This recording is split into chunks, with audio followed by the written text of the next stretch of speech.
Вибачте. Ось так. Вітаю усіх, хто долучився до трансляції. Це одразу вітаю Дар'ю, Кір і пана Ікса, які вже відзначилися у чаті трансляції.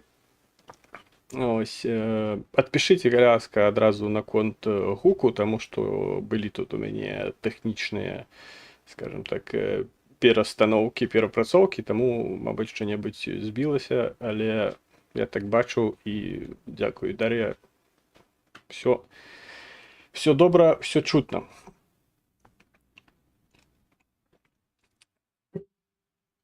Спочатку попросту не було, тому що я забився включити.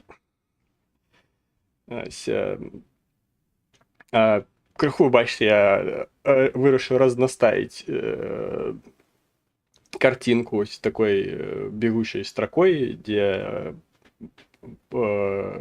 на протягу всього ефіру строка буде пропоновувати вам поставити подобайку, написати коментар, підписатися на інші соціальні сетки, включно YouTube.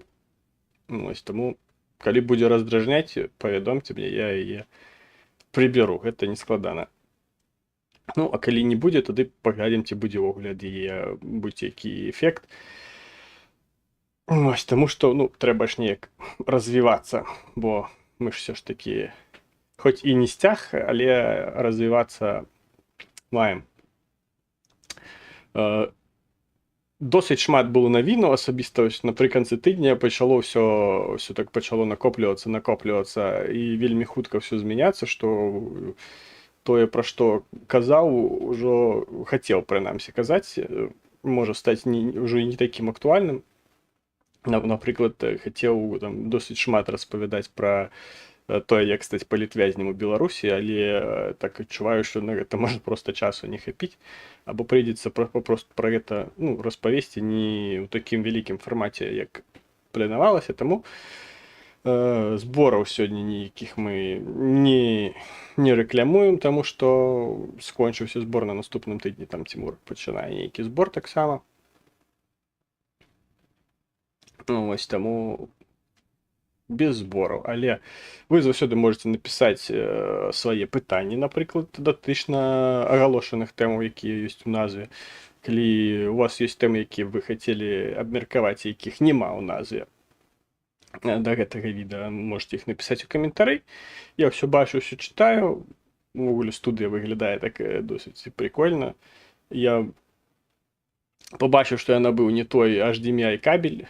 Ось, але так склалося, що там гэты кабель, карацей, я до відеокарти зараз можу під'єднати одразу два кабелі, і у мене зараз два екрани. Один маленький, ну, не маленький, 24 дюйми, які мені подарували, плюс телевізор, ну, такий на задньому фоні стоїть. Ось, тому все так вельми прикольно виглядає з моїх очей. Я потім скину фотку у Telegram, тому підписуйтесь на Telegram. За ось якраз іде тех Telegram по гэтым теги. Так, хмари згущаються.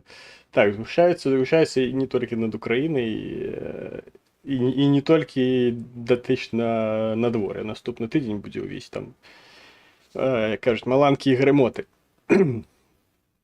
Так, тому обвешення, я ще раз поставите, конечно, подобайку, коли вас все задовольняє.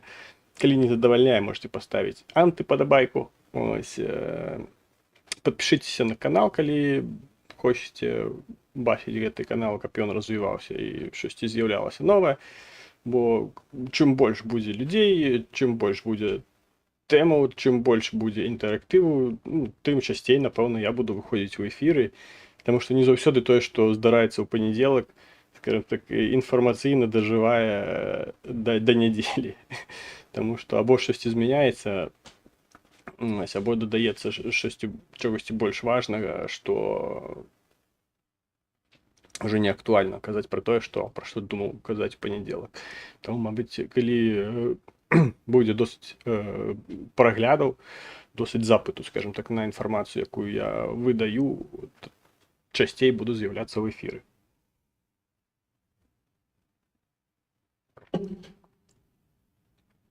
Так, ну і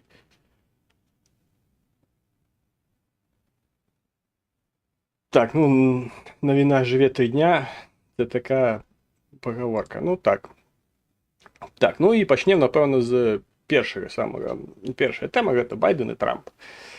Адбыліся некаторыя заявы, некаторыя дзеі, скажем так, у той жа інфармацыйнай павесцы, што сталася так, што Трамп крыху не тое, што там пераабуўся, але крыху змяніў сваё стаўленне да дапамогі ўкраіне.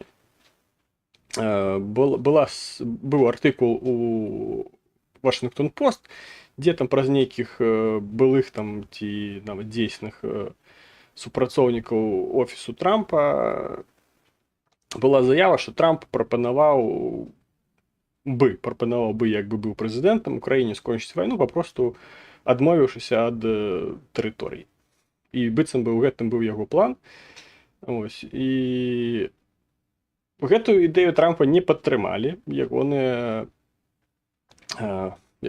галасавальнікі, ну тыя людзі, якія за яго галасуюць ці галасавалі. Таму што рэйтынг Трампа раптам пачаў зніжацца. Я вам хочу сказаць, што Амерыка так досыць цікава працуе, што не заўсёды тое, што кажа палітыкі, можа падабацца тым ягоным выбарцам.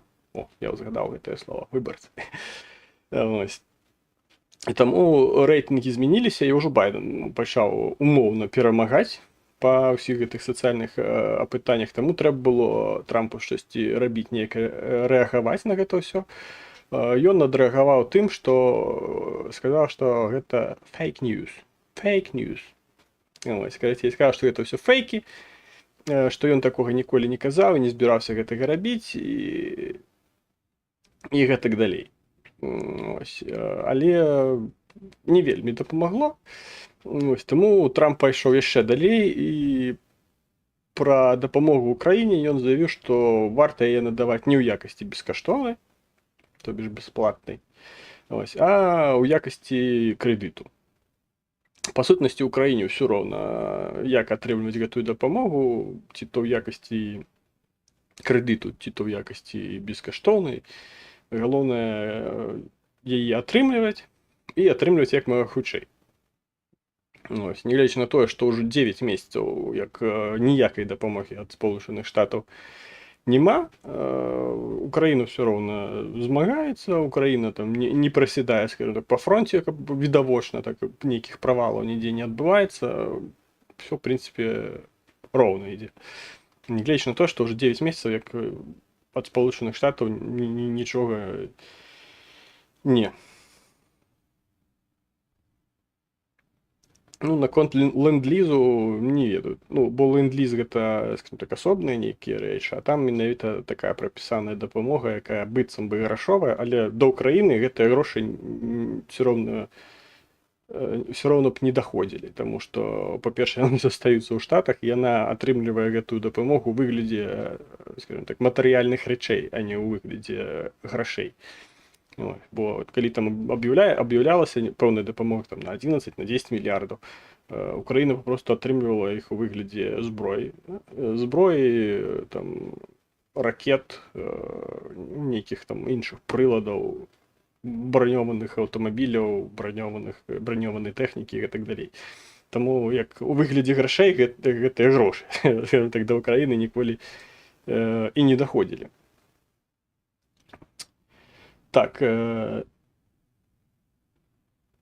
вітаю яшчэ Наталю Палішчук таксама ў чаце. Так, расчароўвае Амерыка сваю палітыку, але пры гэтым все гэта паказвае, скажем так, дэмакратычны крызіс і ўвогуле крызіс дэмакратыі ў свеце, таму што, скажем так, краіны, якія супрацьстаяць Амерыкі, гэта ў першую чаргу і Іран, гэта Кітай, гэта ж тая Расія, яны бачаць, што па сутнасці Амерыка стала краінай, якая не здатная прымаць такія валявыя рашэнні, якія б маглі досыць уплываць на сітуацыю ў свеце. Папросту з-за таго, што там такая ось парламенцкая крыза, скажем так. Таму таксама на гэтым фоне Амерыка крыху губляе свае палітычныя балы. Так, ось зла становиться больш згуртованою. Ну, напевно, тому що там просто все виглядає значно простіше.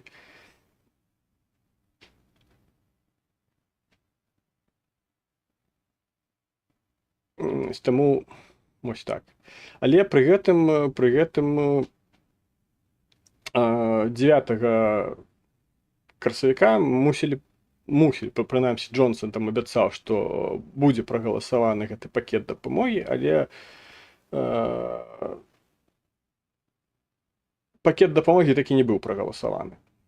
Чаму ён не быў прагаласаваны? Тут таксама вельмі шмат усялякіх такіх падводных камянёў, таму што гэты пакет не адназначны. Яго не падзялілі там на дапамогу ўкраіне, дапамогу Ізраілю і дапамогу Тайваню. Яго зрабілі папросту адным такім вялікім пакетам, дзе вось папросту аб'ядналі ўсе гэтыя краіны, якім Спалучаныя Штаты хочуць дапамагчы. Ось, і таму дамовіцца стала значна складаней, таму што ёсць палітычныя колы, якія хочуць дапамагчы ўкраіне, але у інтарэсы якіх не ўваходзіць дапамога там, напрыклад, Тайваню. І таму яны за гэты пакет галасаваць не збіраюцца.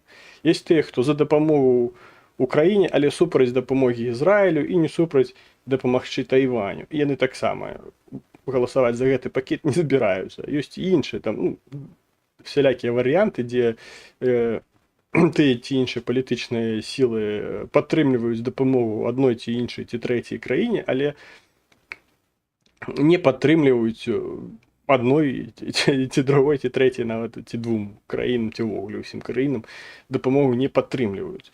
Таму все вельмі складана з гэтай сітуацыі, і прагаласаваць гэты пакет ось у тым выглядзе, у якім ён ёсць зараз, вельмі складана, бо вельмі складана дамовіцца, таму што кожная палітычная плынь у тых жа Спалучаных Штатах яна пераследуе свае інтарэсы сваіх выбарцаў, і яны як прадстаўнікі сваіх выбарцаў мусяць адпавядаць той праграме, якую яны заявлялі, калі іх абіралі.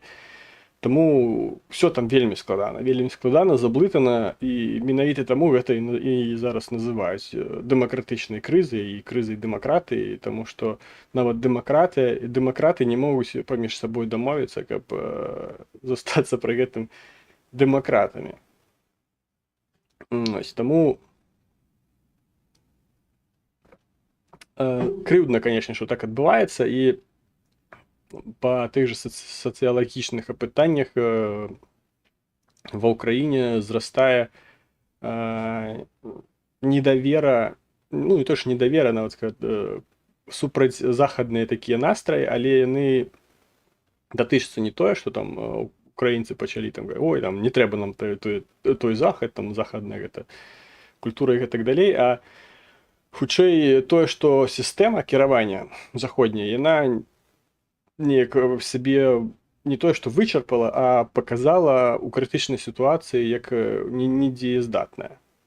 Таму што, па сутнасці, калі трэба штосьці вырашаць, і здавалася б, гэтыя рашэнні мусілі быць адназначнымі, розныя палітычныя плыні у разнастайных прычым краінах, у тым ліку і ў Еўрасаюзе, бо мы памятаем тую ж самую Венгрыю, якая там блакавала вельмі шмат усялякіх рэчэй для ўкраіны ад менавіта Еўрасаюзу як арганізацыі. Ось, і все гэта выліваецца ў тое, што вось гэта празахадная, калі умоўна так яе назовем, сістэма кіравання светам, яна крыху так дала ў штангу. Таму што у такіх выпадках было б значна прасцей, калі была нейкая кіруючая асоба, якая брала на сябе адпавядальнасць і прымала тое ці іншае рашэнне і несла адпавядальнасць суадносна з тым рашэннем, якое яна прымала. Ось, таму у гэтым пляне все вельмі тут неадназначна, заблытана, але улічваючы заявы таго ж самага Трампа, які зараз ёсць прадстаўніком лідарам і гэтых якіх дэмакраты ёсць там, і хто ж там другія-то, забываю, не кансерватары. Нагадайте у чатіку, хто там, які дві плині у Америці. Перші це демократи, а другі, не пам'ятаю. Республіканці. І республіканці. І он там від республіканців вилучається на вибори.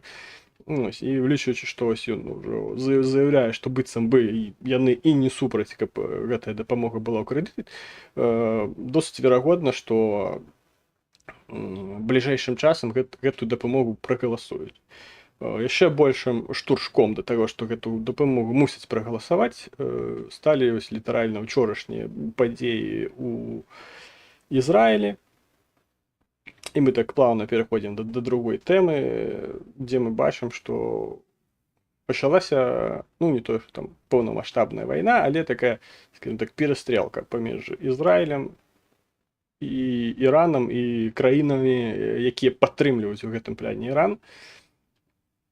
Ось, Іран нанёс ракетны удар, ракетны, там, беспілотны, крылата-ракетны і там, які толькі мог нанесці, тому што там ажно 4 хвалі, і там да гадзіны ночі я там сидзеў, гартаў навіны і бачыў, што там заўсёды штосьці адбываецца, штосьці там яшчэ запускаецца новае. Ось, і таму все там пачало, так скажем так, зрушаць з месца, бо яшчэ за некалькі дзён да гэтага абстрэлу папярэдзілі, што абстрэл будзе, а зараз ужо з досыць вялікай верагоднасцю пачалі, скажем так, інфармаваць пра тое, што гэта будзе, і верагоднасць досыць высокая, бо пачалі і нават там з консульскіх сваіх установаў адзываць паслоў. Таму гэта такі паказчык, як было і падчас уварвання на Кіеў, калі з Кіева эвакуявалі усе консульскія прадстаўніцтвы еўрапейскіх і іншых дзяржаў. Таму тут усё таксама па такой жа схеме адбывалася, з'явілася інфармацыя. Адразу ж пасля таго, як інфармацыя з'явілася, гэтых консулаў, паслоў і так далей, прадстаўнікоў дыпламатычных эвакуявалі, і адбыўся, скажем, гэты абстрэл. Як паведамляюць самі там збройныя сілы Ізраілю, 99% з таго, што было запущена у бок Ізраілю, атрымалася перахапіць. Перахопам займаліся і сілы супрацьпаветранай абароны Ізраілю, і дапамагалі так, саюзныя войскі, бо там вынішчвачы амерыканскія з бліжэйшых баз таксама вылецелі на перахопленне. Ось, і, карацей, амаль што там нічога такога крытычнага Іран зруйнаваць не змог. Іран выпраўдаваў гэты удар па Ізраілю як, скажем так, не як напад, а як, скажем так, адказ на абстрэл там дзесьці ў Сірыі, здаецца, нейкую ваенную базу Ізраіль знішчыў 1 красавіка, гэта было, калі не памыляюся. Ось, таму там таксама зараз нарастае напружанне, і пры гэтым Ізраіль адносна іншых краінаў, прынамсі, ён не вельмі прыслухоўваецца да парадаў. Ізраіль не ёсць, дарэчы, членам НАТО, але Ізраіль ёсць саюзнай дзяржавай для большасці краінаў НАТО. Менавіта таму саюзныя войскі і дапамагалі Ізраілю адбіваць гэту ракетную атаку. Але Ізраіль дзее больш на... Там якраз такі ёсць той чалавек, які прымае гэтае рашэнне, і потым, сыходзячы з рашэнняў, якія ён прымае, ён несе адпавядальнасць. І гэта Нетаньяху, наколькі я разумею, ён зараз там кіруючая галава, і ён прымае рашэнне пра то, як будзе дзейнічаць Ізраіль, і Ізраіль дзейнічае, скажем так, не скажу, што там жорстка неяк, а Ізраіль дзее суадносна. І калі на Ізраіль напалі з таго ж самага сектара Газу, Ізраіль суадносна адказаў. прапорцыйна, скажем так, адказаў. Яны папросту увялі там войскі, знішчылі, што змаглі знішчыць, ну, не паддаваліся, скажем так, на умовы сваіх захадных партнёраў, не, як гэта слово, выскочыла з головы, старею. Не эскалировать.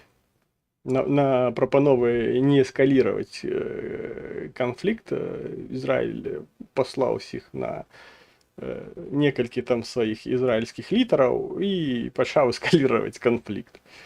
Ну, а прасцей кажучы, пачаў папросту адказваць суадносна з тым, як атрымаў. Бо калі на тваю тэрыторыю ўрываюцца, пачынаюць забіваць тваіх грамадзянаў, гвалтаваць тваіх жанчын, забіваць тваіх дзяцей, то неяк рэакцыя мусіць быць мабыць, не трэба эскалировать, рэакцыя мусіць быць крыху іншай. Ось. І у гэтым плане Ізраіль мне, скажем так, сімпатызуе. Тому что, скажем так, не боится некой такой, не боится быть засуджаным некоторыми еўрапейскімі арганізацыямі, якія акрамя як затурбованасці нічога не могуць і прапанаваць. Бо яны могуць толькі сачыць за сітуацыяй, уважліва сачыць за сітуацыяй і быць заклапошанымі падзеямі, якія адбываюцца. Па сутнасці, на гэтым іхнія дзеі датычна тых ці іншых падзей заканчваюцца. Так, давайте крыху почитаем, что тут у вас у чатіку, вы там паміж сабой. Пакуль што няма інфармацыі пра тое, ці бомбіў Ізраіль Іран, але я мяркую, што гэта адбудзецца. Папросту трэба гэта ўсё падрыхтаваць, гэта ж не тое, што там кнопку націснуў, там на цябе палетела, ты кнопку націснуў, яно ад цябе таксама палетела. Все там мусіць быць падрыхтоўка, нейкія аб'екты будуць вылучаныя, як там першасныя, другасныя, трэцясныя і гэтак далей. І я мяркую, штосьці там адбудзецца. Ну, раці там будзе сухапутная аперацыя, але вось так пастраляць, каб паставіць на месца, хутчэй за ўсё штосьці такое будзе. Половина попадала в Иордании, інша полетела на Багдад. Так.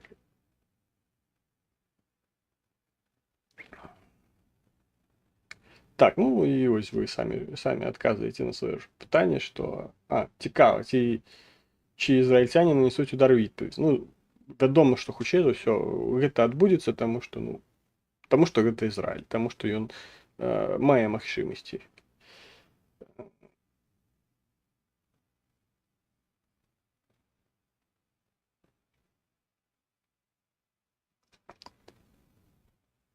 Так. Разведка боем. Ну, ось як далі Кирпіжі, якби вони віддали заручників, то в секторі того і не було. Ну, мабуть, і не було, а мабуть, і було. Єдине, що туди просто громадянське насельніцтво менш постраждало, бо Ізраїль пропонував всьому громадянському насельніцтву пакінуць сектор Газа, калі яны там аперацыю планавалі, але пры гэтым тыя ж самыя баевікі, якія там былі, яны блокавалі папросту все выспы. Ну там таго сектора Газу, там як мікрараён у Киеве. Гэта не так шмат тэрыторыяў. Ось, таму папросту заблокавалі, не давалі нікому выходзіць. Такія досыць цікавая была там пазіцыя. Ось.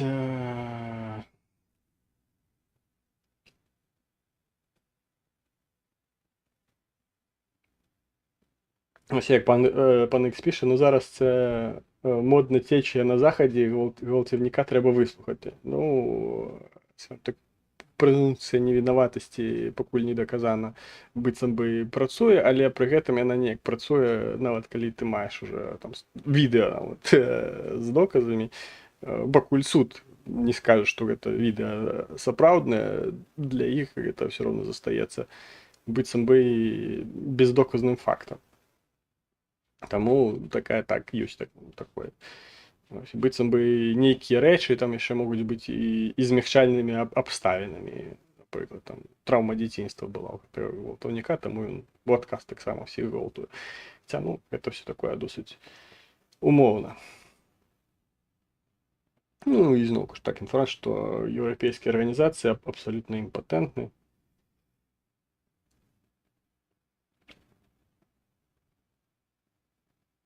Ну, в прынцыпе, зразумела ўсё. Прычо, калі пытанні нейкія ці штосьці хочаце дадаць да гэтай тэмы, таксама пішыце, в прынцыпе, я ўсё бачу, плюс-мінус вока кідаю туды у бок чаціку, таму трэба будзе наступны раз, напэўна, вывесці на экран, каб я не круціў галавой, а адразу на экране мог гэта ўсё чытаць. Ось, і будзе больш прасцей, скажем так, мне ў гэтым пляне. Ну, і вы будете адразу ўсё бачыць на экране. Так. У выніку таго, што вось тое, што адбылося ў Ізраілі, можа змяніць стаўленне большасці краін і большасці палітыкаў у Злучаных Штатах датычна таго, што Ізраіль мае атрымліваць дапамогу, гэта можа, скажем, падштурхнуць Кангрэс да ўсё ж такі галасавання таго самага пакету, які ўключае ў сябе дапамогу Украіне, Ізраілю і, наколькі я разумею, яшчэ Тайваню. І, мабыць, нават бліжэйшым часам гэты пакет будзе прагаласаваны. Пры гэтым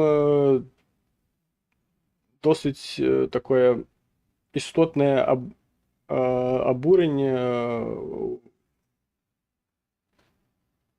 Ну, тут яшчэ не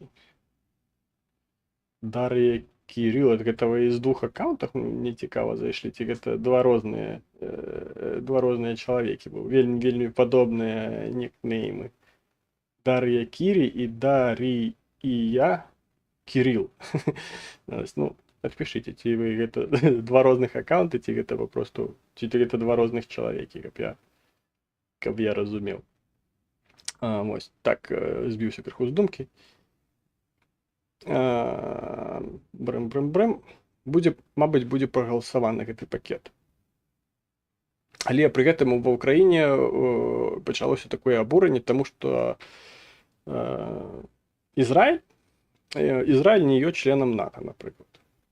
Ну, все ведаеце, што Ізраіль не ёсць членам НАТО, але пры гэтым саюзнікі дапамагалі Ізраілю адбіваць гэтыя ракетныя атакі. Пры гэтым Украіна таксама не ёсць членам НАТО, але чамусьці адбіваць ракетныя атакі Украіне гэтыя самыя саюзныя войскі краінаў НАТО чамусь не дапамагаюць. Тая ж Польша, нават калі па іх тэрыторыі 39 секундаў летела расійская ракета, вырашылі, што ім гэта неяк не трэба.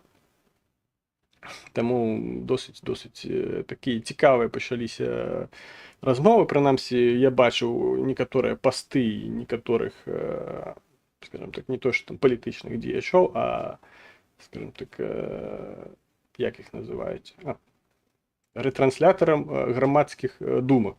Ось так, бо той же Сергей Іванов там адзін ці два пасты ўжо напісаў пра тое, што незразумела, як гэта ўвогуле працуе, але насамрэч зразумела, таму што, скажем так, ізраільская, а калі, ну, Ізраіль гэта ўсё ж такі краіна, а нацыянальнасць, якая там пражывае, гэта габрэі, бо, скажем так, тая ж габрэйская культура і габрэйскія дыаспары ў шматлікіх краінах, яны значна больш уплывовыя, значна больш укарэненыя ў палітычную і грамадскую дзейнасць, чым украінскія.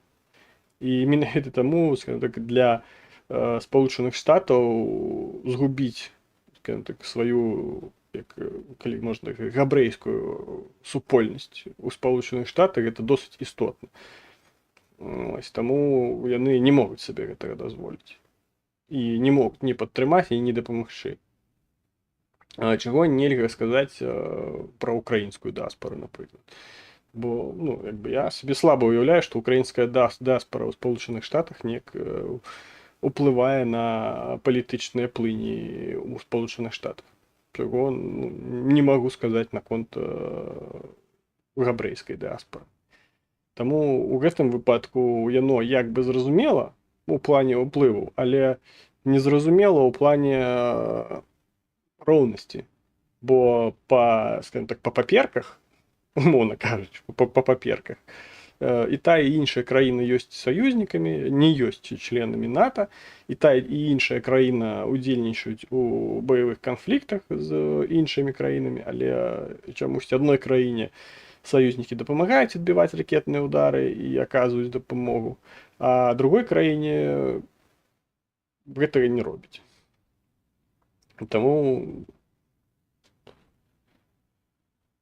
вось такое вось такі крыху дысананс у грамадстве можа ўзнікнуць і, ну, скажем так, тыя пра антыпразаходнія, калі можна так сказаць, настроі, якія ёсць ва ўкраінскім грамадстве, яны могуць зараз крыху і нават і пабольшыць, таму што ну, тыя адразу, дарэчы, можна будзе высветліць, якім палітычным сілам гэта выгадна, якія пачнуць гэта зараз все ретрансляваць і казаць пра гэта ўсё, што ось там Ізраілю дапамагаюць, Ізраілю там і самалёты закрываюць неба і гэтак далей, а тут мы украінцы бедныя несчастны, нам нічога не робяць. Дарэчы, вось і паглядзім, хто будзе гэтымі папулістычнымі, скажем так, лозунгамі зараз кідацца ва ўкраінскай палітыцы.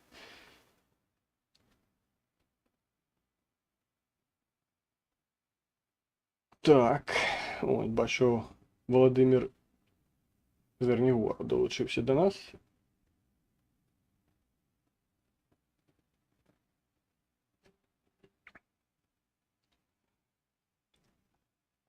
Ось там Сварц почали в чатику обмірковувати.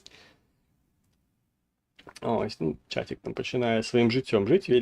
Вельми приємно бачити, що досить шмат повідомлень, досить шмат такого інтерактиву відбувається.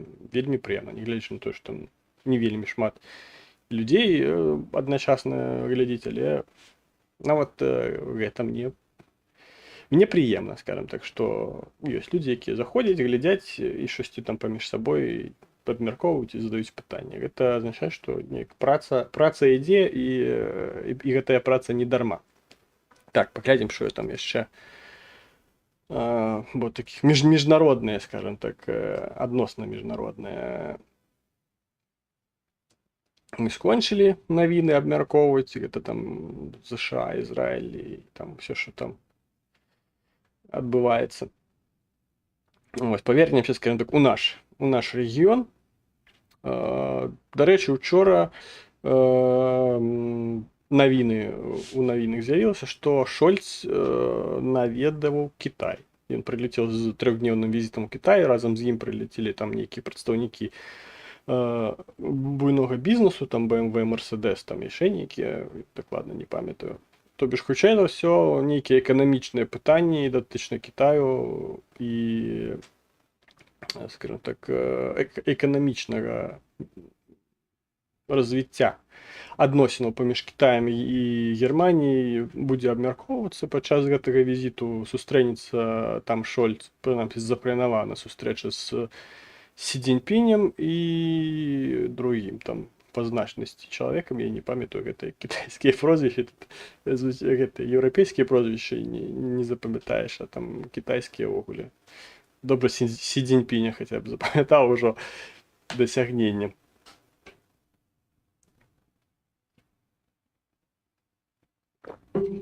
Таму што Ізраіль зразумеў, што зброю трэба рабіць самому. Ну, яны выгатаўляюць, яны і танкі гэтыя меркавы робяць. Дарэчы, глядзеў я перадачы пра тое, якім чынам менавіта Ізраіль робіць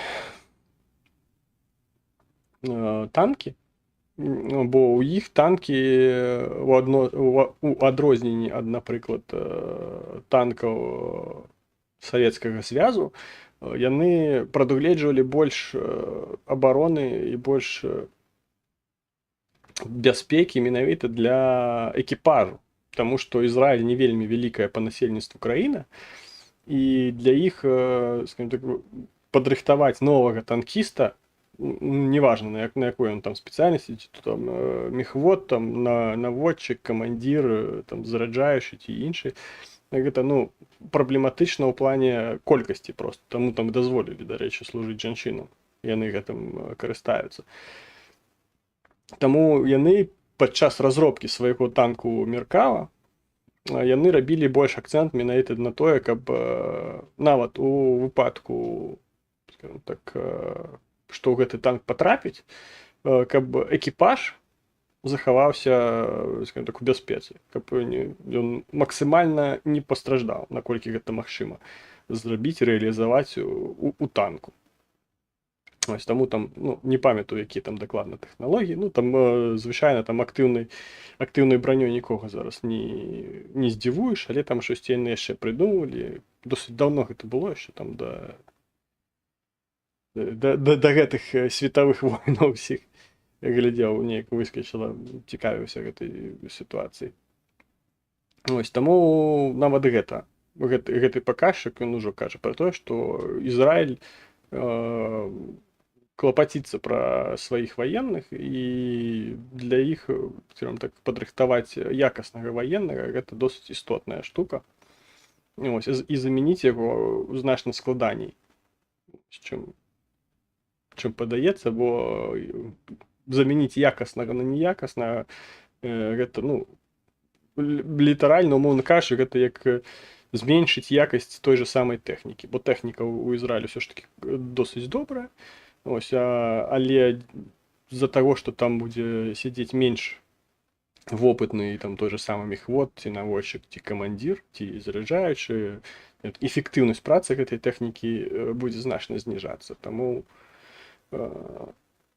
каб выкарыстоўваць тэхніку на максімум адсоткаў у яе магчымасцяў, трэба, каб быў якасны экіпаж. І таму менавіта Ізраіль клапаціўся пра тое, каб гэта так новыя падпісчыкі, здаецца. Ну так, ці гэта не падпісчык? Не, гэта падпісчык. Ці што гэта? Не, падпісчыкі, здаецца. Хаця там павінна быць сабака такая. Сабака такая смешная павінна з'яўляцца. Зараз. Я крыху тут. Ну да, павінна з'яўляцца сабака. А тут з'явілася не сабака. Здаецца, гэта падпісчык. Там штосьці там $10, ну я не ведаю, што там могло быць на $10. Нема ніякіх гэтых самых платных штукаў, якія можна было б зрабіць. Так, быў дракончык, а мусіў быць гэты самы сабака. Я зараз пакажу вам. Як гэта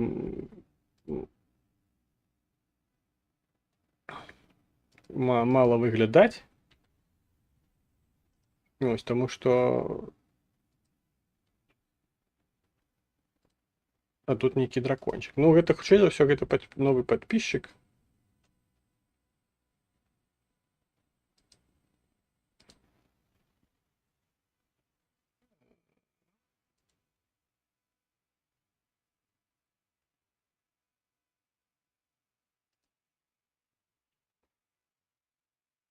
Так, все, я знайшоў.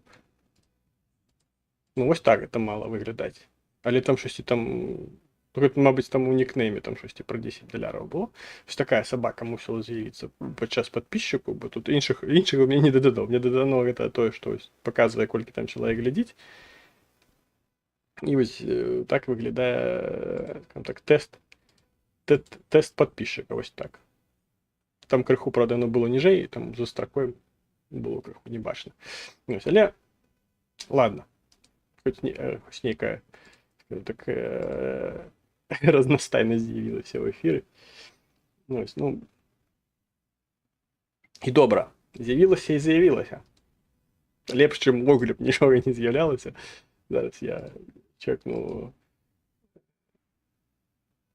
О, так, подписчики. О, нічого собі. 888 зараз. Такая лічба такая. 888 подписчиков, было 883, коли я не помиляюсь, коли я апошні раз глядел. Ось, включаю, все это подписчик, просто там некая неяк, мабыць, аватарку самого подписчика неяк там. Ну, неважно, карацей. Галоўнае, што подписчик. Ось, дзякуй за тое, што падпісваеце. Дарэчы, калі вы падпісваеце падчас эфіру, будзе вось штосьці такое вылетаць. Павінна вылетаць сабака, але можа быць там штосьці і іншае вылетаць. Так, ну, скончым про Ізраіль. Давайте да нашага рэгіёну еўрапейскага. З таго, што адбылося на тэрыторыі Европы. Навіны, якія датычны таксама і Украіны. Ну, про тое, што прыняты быў закон пра мабілізацыю ў Украіне, я не буду распавядаць, не буду, скажем так, не то, што там нагнетаць сітуацыю. Добра, што гэты закон быў прыняты нарэшце. Як ён будзе рэалізоўвацца і так далей, гэта ўжо другая, скажем так, іншая інфармацыйная прастора. Таму паглядзім. Пакуль што эфекту нейкага вау-эфекту ад таго, што там гэты закон прыняты, не атрымалі, але адзінае, што стала бачна, хто супраць закону быў, ён па сутнасці і застаўся, таму што іх гэты закон па тым ці іншым, па тых ці іншых крытэрыях не задавальняў. Гэта еўрапейская салідарнасць, гэта ён жа блок Парашенка, скажем так, які не галасаваў. Гэта бацькіўшчына на чале з Тимошенко Юліяй, якія таксама не галасавалі. Ну, і там яшчэ некалькі таких асобных пазафракцыйных дэпутатаў было, здаецца, якія не галасавалі, і адзін, здаецца, прагаласаваў супраць. Але закон прыняты і будзе працаваць, і паглядзім, як гэта будзе адбывацца. А на фоне ўсяго гэтага адбылася сустрэча у Менску, нават адбылася гэтая сустрэча Пуціна і Лукашэнкі.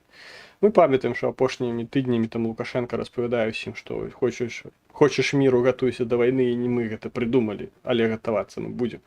І там прыводзіў у баявую падгатоўку некаторыя часціны памерныя з Польшай. Вось сустрэліся, быццам бы штосьці там абмеркаваць. Ну, што яны маглі абмяркоўваць, гэта не тое, што там абмяркоўваць, а, скажем так, спрабаваць пераканаць некаторых палітыкаў, тым ліку і, скажем так, прарасійскіх палітыкаў, якіх немало ў Еўропе, прарасійскае грамадства, якога таксама немало ў Еўропе, у тым, што яны быццам бы і не супраць там нейкіх мірных перамовінаў. Ось, і мары пра мінскія дамоўленасці за нумарам 3 іх не пакідаюць, бо, скажем так, усе прарасійскія, нават якія не лічацца прарасійскімі, а па сутнасці любая інфармацыйная структура, любое выданне інфармацыйнае, там любая палітычная партыя, прадстаўнік партыі і так далей, любы, хто зараз кажа пра тое, што Украіне трэба пайсці на перамовы і адмовіцца умоўна адмовіцца ад тэрыторыі, вызнаць тэрыторыі анексованыя, вызнаць іх расійскімі, каб спыніць фізічна вайну і гэты канфлікт, все гэтыя выданні, палітычныя плыні, сілы, там, я не ведаю, што там яшчэ, гэта можна лічыць прарасійскім. Таму што усе гэтыя думкі наконт гэтага, інфармацыя, ось гэта, якая будзе такім чынам задавацца, скажем так, інфармацыйная павестка тыдня, дня, там, чаго заўгодна, яна не на карысць Украіны. Все, што не на карысць Украіны, гэта на карысць Расіі. Таму все, што, скажем так, не прарасійскае, не праўкраінскае, то прарасійскае. І тыя, хто заклікае да нейкіх перамовінаў і заклікае да міру праз адмоўленне ад уласных тэрыторыяў, гэта прарасійскасць. І любы чалавек, які скажа, што нам бы ўжо все, мы там стаміліся ад вайны, гэты чалавек так прарасійскі ці папросту долбаёб. Што па сутнасці ну, ніяк не змяняе сутнасці. Бо калі ты долбаёб, табе месца толькі ў Расіі. Там такіх любяць, паважаюць і нават прэзідэнтамі абіраюць. Хаця, ну, не могу сказаць, што Пуцін дурны, все ж таки розум у яго ёсць, але апошнім часам яго стала крыху менш. Нават не крыху, а так досыць істотна менш.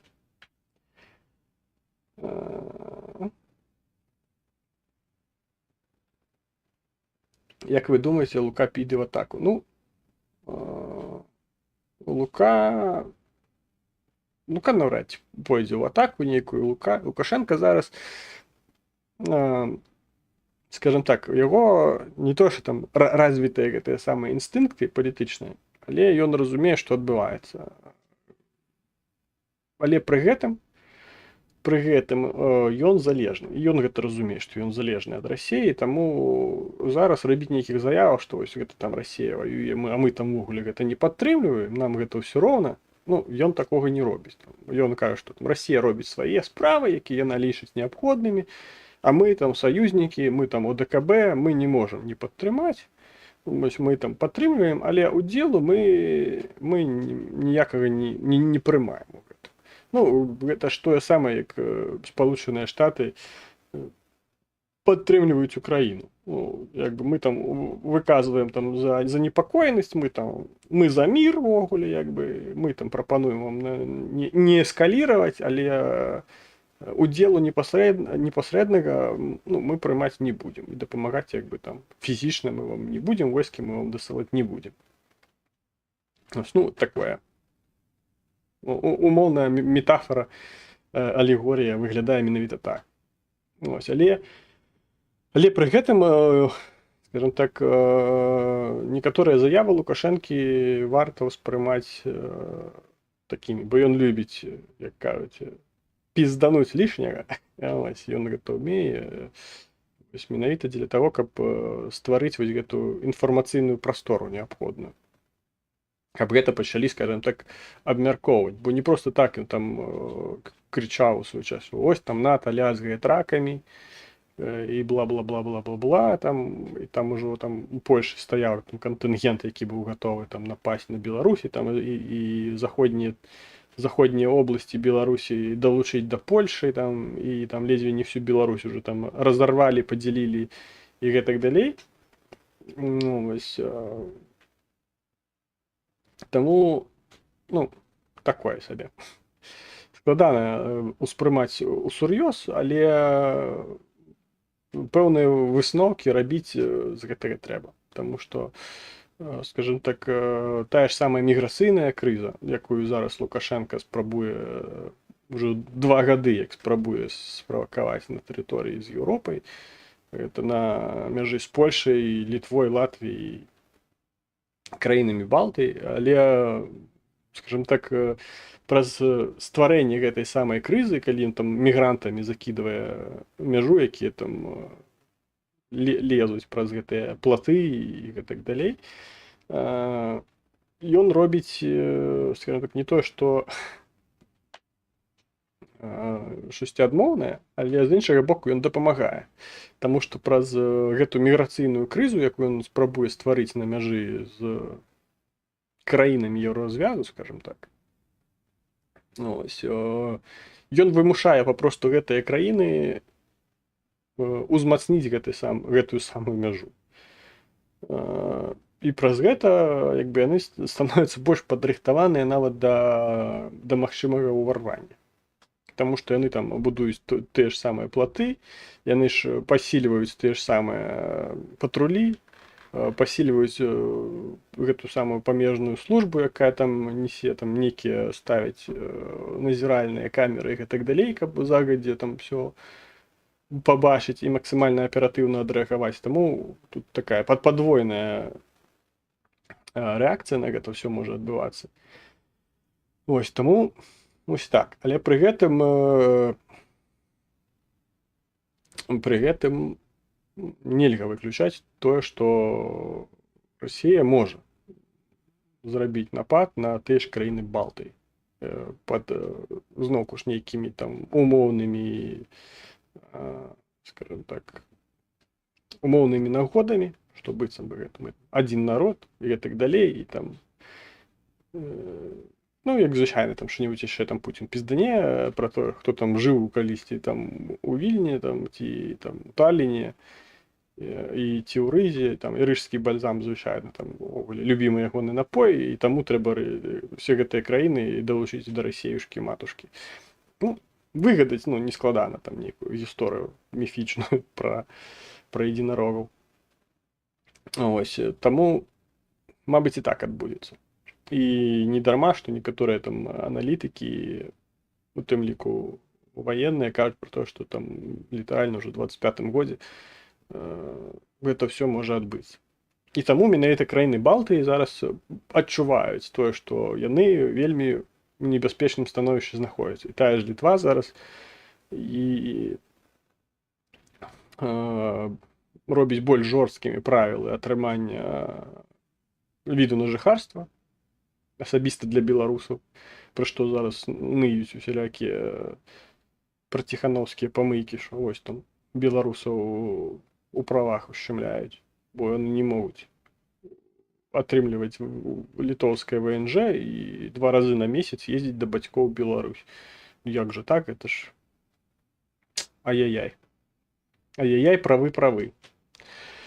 Ось, таму краіны Балтыі разумеюць, што ну, літаральна яны наступныя, а ўлічваючы, як адбываецца гэта ўсё, нягледзячы на тое, што яны з'яўляюцца членамі НАТО, я не думаю, што НАТО гэтак жа сама, як Пуцін выгадвае прычыны для нападу, НАТО можа не можа выгадаць тыя ж самыя прычыны для таго, каб не скарыстацца 5-м артыкулам. Ось, дзе прапісана, што калі на краіну члена альянсу хтосьці нападзе, увесь альянс мусіць дапамагчы і ўвесці войскі і надаць адказ, ваенны адказ на гэта ўсё. Таму, улічваючы, як ўсё адбываецца, і улічваючы заявы таго ж Столтенберга не эскаліраваць і гэтак далей, краіны Балтыі адчуваюць сябе вельмі небяспечна. Яны адчуваюць, што калі яны будуць наступнымі, наўрад ці там за іх, умоўна кажучы, там упрыгуцца вельмі так моцна. Таму яны зараз ёсць такім рухавіком, які праштаўхоўвае нейкія ідэі дапамогі максімальна ўкраіне. Ну, фіны, прынамсі, іх у НАТО, здаецца, ўжо прынялі, ці не прынялі яшчэ, ці маюць прыняць. Здаецца, прынялі. Я не памятаю, здаецца, я чытаў щось такое, што там прынялі Фінляндыю да НАТО. Ось, але, ну, Фінляндыя там, ну, крыху іншая гісторыя, бо мяжа з Фінляндыяй, яна такая. А тут неяк больш, скажем так, больш прасцей выгадаць нейкую прычыну дзеля таго, каб далучыць гэтыя краіны. Па прыкладу таго ж Савецкага звязу, які там калісьці быў агульнай тэрыторыі. Таму тут, скажем, прасцей выгадваць, але калі гэта Пуціна спыняла,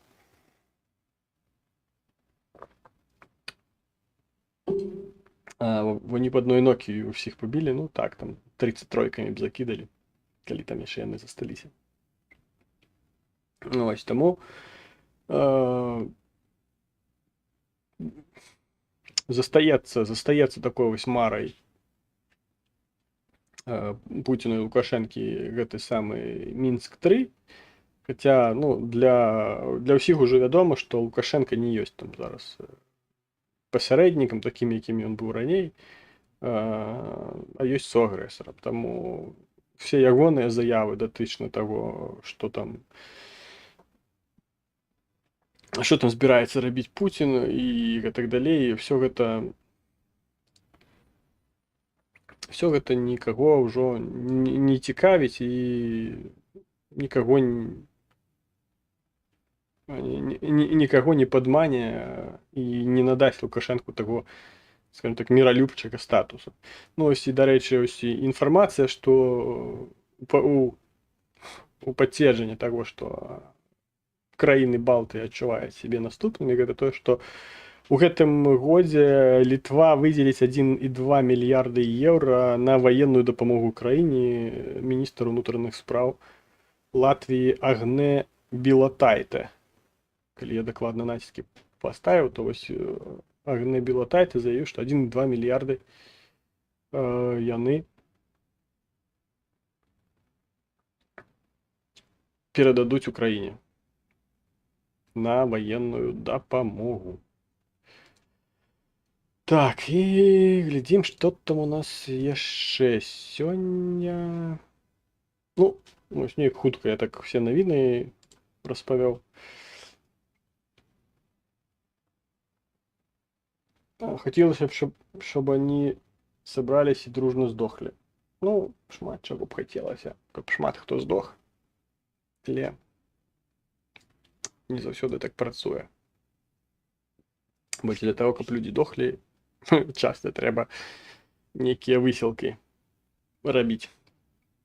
Ось, а яшчэ часцей гэтых высілкаў трэба досыць так шмат рабіць, і высілкі маюць быць не аднаго чалавека. А цяпер, напэўна, самая цікавая навіна, якую там планаваў шмат пра яе больш казаць, так больш разгорнута, але буду, напэўна, все ж таки больш сцісла. Ну так, расіяне, якщо на сябе і новага Пуціна знайдуць, таму там я не думаю, што з новымі Пуцінамі там будзе праблема.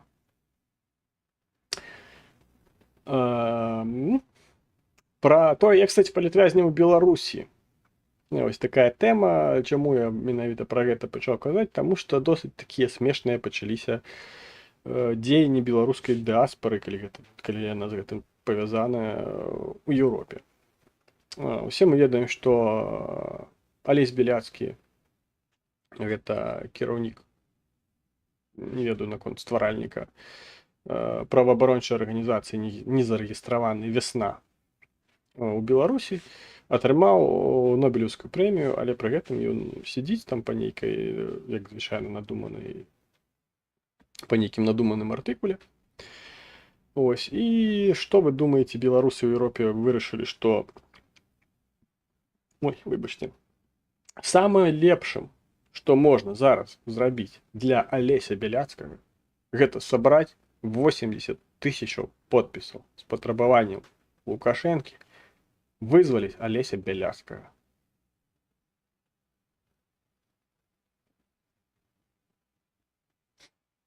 Ну, гэтую навіну трэба чытаць з такім носам, з такім калпаком, і шокі так намаляваць яшчэ трэба чырвоным. Тады гэта навіна будзе выглядаць адпаведна. Ось, і самае, што цікавае, гэтыя подпісы мусяць перадаць у беларускае консульства, каб яно патрапіла да патрэбных людзей. І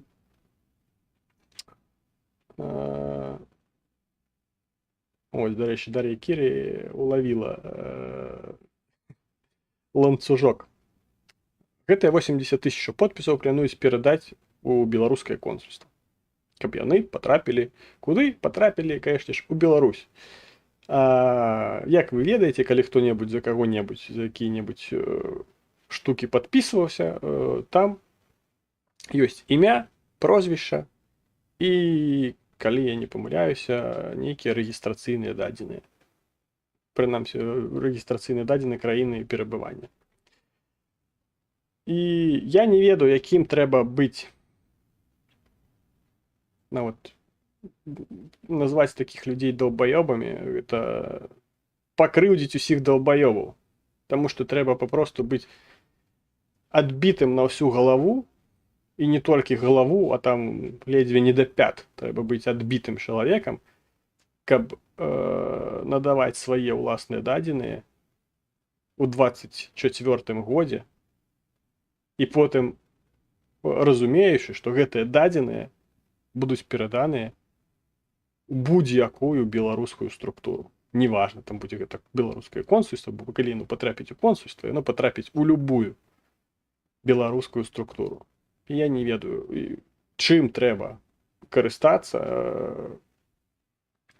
чым, на што трэба спадзявацца, і якім чынам трэба ўвогуле, якія лагічныя сувязі трэба выбудоўваць у сябе ў галаве, каб займацца гэтай справай. Ну, займацца, ладно, займаюцца там якраз такі хутчэй за ўсё даўбаёбы, якія папросту займаюцца папулярызацыяй тых ці іншых рэчаў. Вось, а тыя, хто падпісваецца, гэта я не разумею гэтых людзей. І не то, што не разумею, я адмаўляюся разумець гэтых людзей. Таму што потым тыя ж самыя гэтыя людзі ходзяць там са сцяжкамі і гэтак далей, кажуць, а ў нас палітвязні, у нас забіваюць, катуюць і па выдуманых артыкулах. Так вы ж, блядь, самі гэтых людзей здаеце. Вы здаеце сваіх знаёмых, сваіх блізкіх, сваіх родзічаў. Вы іх здаеце тым, што вы падпісваеце гэтыя ебанутыя петыцыі, якія анічога не вырашаюць, а нікога вызваліць не будуць здольныя. Вы пакідаеце свае прозвішчы, асабістыя даныя, дадзеныя праз гэтыя прозвішчы, асабістыя даныя знаходзяць тых знаёмых, хто у вас ёсць у Беларусі, знаходзяць тых, хто ёсць у каго вы ёсць у кантактах, у тым жа кантакце, у сацыяльнай сетцы, у кантакце, праз тыя ж Mail.ru, Хуйл.ру і гэтак далей, усё, што ФСБшная вся гэта хуйня. Праз все гэтыя кантакты знаходзіць, з кім вы кантактавалі на тэрыторыі Беларусі, хто вашыя знаёмыя, родзічы і гэтак далей, праз гэтых родзічаў знаходзіць там які-небудзь каментар Лукашенко підар, і ўсё, і гэта палітвязні. Вось у вас 80 000 даўбаёбаў гэта ўсё падпісала, все гэтыя дадзеныя перадалі, і у кожнага, калі, ну, звычайна, маці і бацька, гэта ўжо як мінімум 2, плюс як мінімум 1 знаёмы, і вось ужо гэта памнажае на 3, і гэта 240 000 людзей, умоўна кажучы, я перакананы, там больш, чым 240 000 людзей, якія, дзякуючы 80 000 даўбаёбаў на тэрыторыі Беларусі зараз знаходзяцца ў небяспецы. Але даўбаёбы ж все роўна, яны ў Еўропе, яны ў бяспецы, ім все роўна, яны не збіраюцца ў Беларусь. Таму, ну, што ты ім дакажаш? Потым зато будзе нагода пахадзіць з якім-небудзь плакацікам па бяспечнай еўрапейскай сталіцы, пакрычаць «Жыве Беларусь» і твою фотку апублікуюць на Белсаце. І, мабыць, нават кароткі каментар пра тое, што ты распавядзеш потым, што у мяне знаёмую, якая там божы адуванчык, пасадзілі, знайшлі там і пасадзілі за каментар, які яна напісала ў 2020 годзе, яшчэ ажно 4 гады прайшло, яна напісала, што рэжым Лукашэнкі павінен знікнуць, чым абразіла быццам бы прэзідэнта. І таму ёй далі 4 гады хіміі. Ці 2 гады калоніі. Вось і гэта максімум, чаго могуць дасягнуць гэтыя людзі сваімі подпісамі за вызваленне. Таму што, ну, хімія, гэта яшчэ я кажу, гэта самае такое, дзе вы папросту павінны, вы жывіце там, дзе вы зарэгістраваны, і вы павінны там пастаянна там знаходзіцца і, умоўна кажучы, нават ездзіць на працу па пэўным маршруце. Ось, але зараз за каментары пачалі даваць ужо не толькі хімію. Пачалі даваць і калонію пачалі даваць. Не тое, што яны мяне разазлілі, ну, проста людзі, якія... Калі б гэтыя людзі зніклі, вогуле б ніхто нічога не заўважыў. Вось што я хочу сказаць. Таму што гэтыя людзі, якія самі, якія не маюць свайго розуму, гэта ведаць як стада. Як стада, якое, якім вельмі проста кіраваць. Ось, на якое вельмі проста ўплываць. Ось, і з 20-го года ну, нічога не змянілася. Ведаеце, ёсць у мяне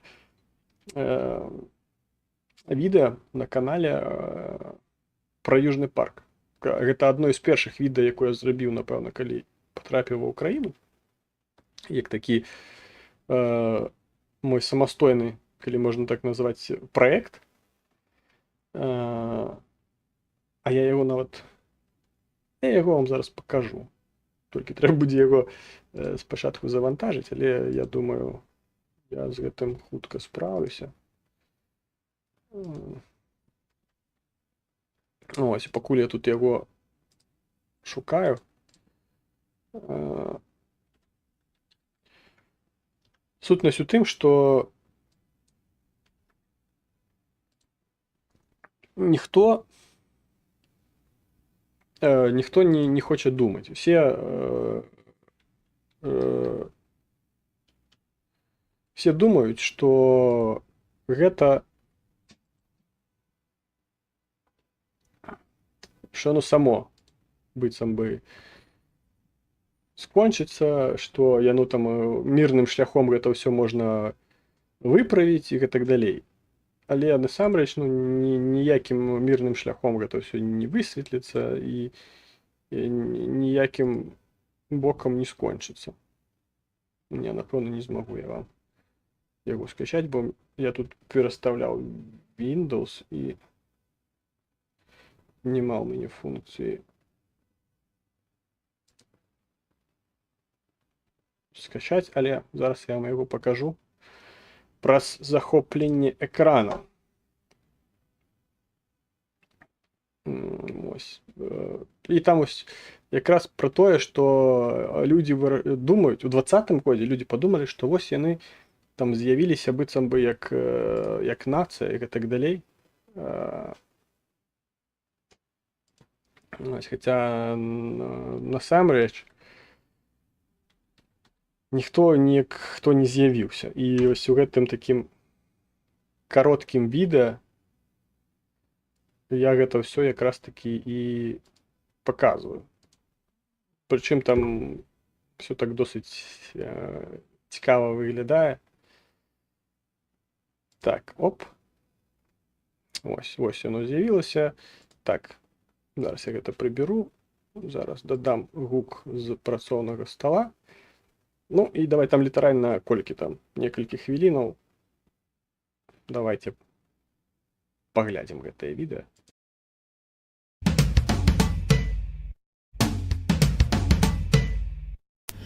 Всем привет, с вами я, Святой Иоанн, и передача «Святое место пусто не бывает». Сегодня хочу порассуждать с вами о скорости мышления. А рассуждать мы будем на примере отрывка из культового мультсериала «Южный парк». Смотрим. Противостояние белорусских фермеров и белорусского правительства привлекло внимание мирового сообщества. Один человек готов разрешить этот кризис. И имя ему — Иисус. В это тревожное время фермеры сражаются за свою жизнь. Я прибыл сюда, чтобы сделать все возможное для их спасения. Иисус, а некоторые считают, что таким образом ты пытаешься отвлечь внимание от слухов о твоих злоупотреблениях анаболиками. Знаете, у меня, честно говоря, даже нет времени об этом думать. Все мое внимание уделено кризису. Я уже поговорил с правительством, потом поговорил с фермерами, и мне кажется, что кризисная ситуация вот-вот разрешится. А в какие бы глупые слухи не верили люди, главное, что фермерам Беларуса нужна моя помощь. А мне кажется, правильно, Беларусь. Ну, возможно, так и будет, если мы ничего не сделаем. А значит, вы думаете, что сделали достаточно для предотвращения эскалации конфликта?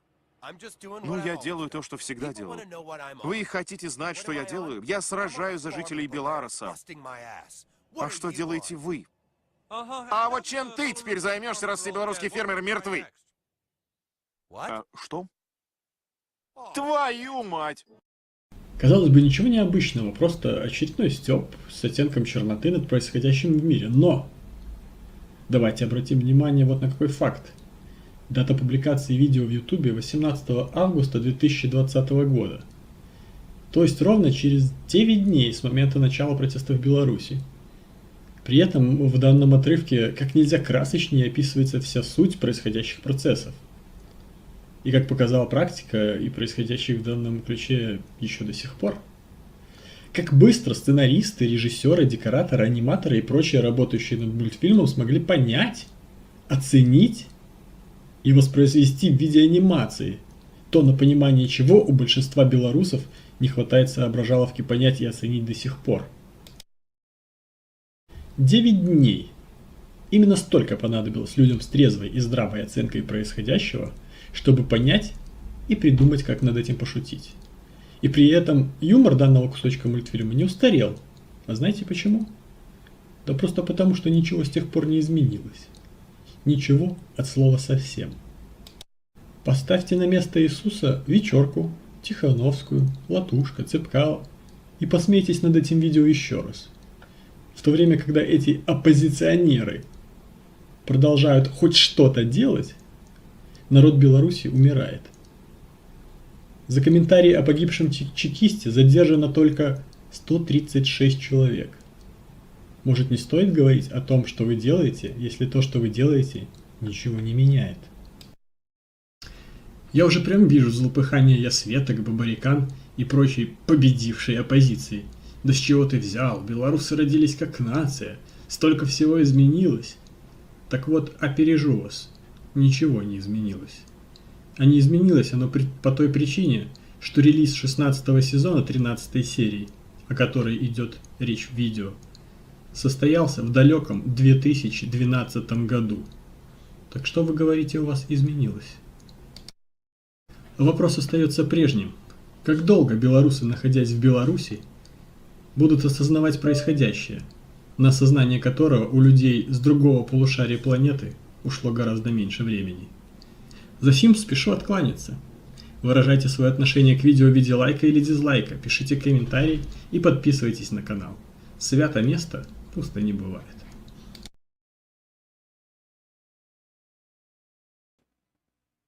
Ну, ось такое відео. Вибачте, що російською, тоді я на російській мові робив це відео. Ось, ну, і, ну, сутнасць зразумела, што жартавалі пра гэта яшчэ ў 12-м годзе, а некаторыя лічаць, што вось толькі ў 20-м мы гэта ўсё змянілі, а насамрэч, ну нічога не змянілася. І ў розуме людзей нічога не змянілася. Пры тым, што пра гэта казалі ўжо досыць даўно. Ось. І што самае, скажем так, паскуднае ва ўсім гэтым, што людзі, якія кіруюць вось гэтым стадам, так званым, яны карыстаюцца папулізмом. Папулізм, ну, і вы ведаеце, гэта папросту папулярныя ідэі. Чаму яны папулярныя? Таму што яны простыя, быццам бы простыя ў дасягненні. Тое, што, скажем так, уціралі ў голову беларусам, што мірным шляхам, што мы пераможам Лукашэнку ў 20-м годзе мірным шляхам. Ну, пераводзячы на сучасную мову, зразумелую украінцам, не трэба эскаліраваць, казалі лідары беларускіх пратэстаў у 20-м годзе. Не трэба эскаліраваць, мы і так пераможам. І, па сутнасці, ніхто і не эскаліраваў. Ну, і таму зараз, колькі там тысячаў, я ўжо не ведаю, палітвязняў, і гэта толькі прызнаных, а колькі непрызнаных. Ось, з мовай сітуацыя ў Беларусі вельмі сумная, нягледзячы на тое, што две дзяржаўныя мовы, і там нават пэўны адсотак трансляцыяў, навінаў і гэтак далей на дзяржаўных каналах мусіць быць беларускімі. Таму з моваю там все вельмі дрэнна.